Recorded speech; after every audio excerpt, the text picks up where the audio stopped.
One of the very first things I think about when I hear about the conflict machine and this principle, I've seen it happen over and over on college campuses, is in the arena of free speech. The conflict machine sets up a scenario where in 2016, you have the entire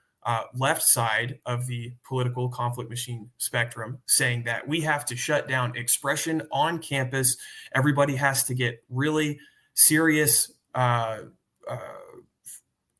prior restraint notice, or has to stay in a very small free speech zone because we're worried about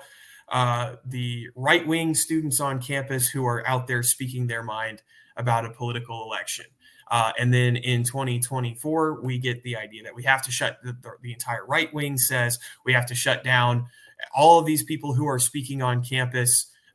We have to shut them down because they're talking about an issue that we don't like. That's an example of the machine saying there has to be a loser. There has to be somebody who cannot speak up, cannot speak their mind. And the rules that are put in place on campus are coercive by bringing out campus security or the campus PD or even the National Guard to enforce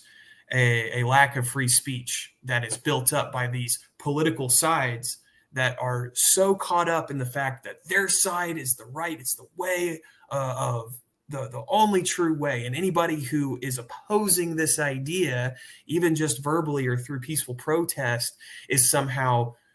creating massive problems in the world. And we understand that most of the ways that we are coerced and that we are disrespected in our lives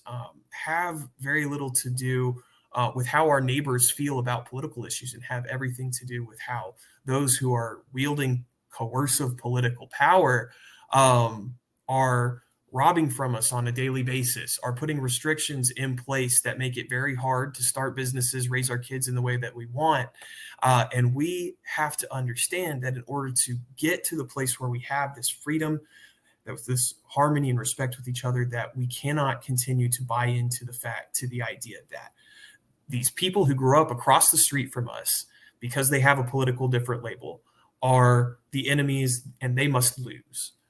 We need to make sure that whenever we are doing activism and focusing on change, we are doing it in a way that focuses on taking the ability of others, taking away the ability that others have to coerce or harm other people.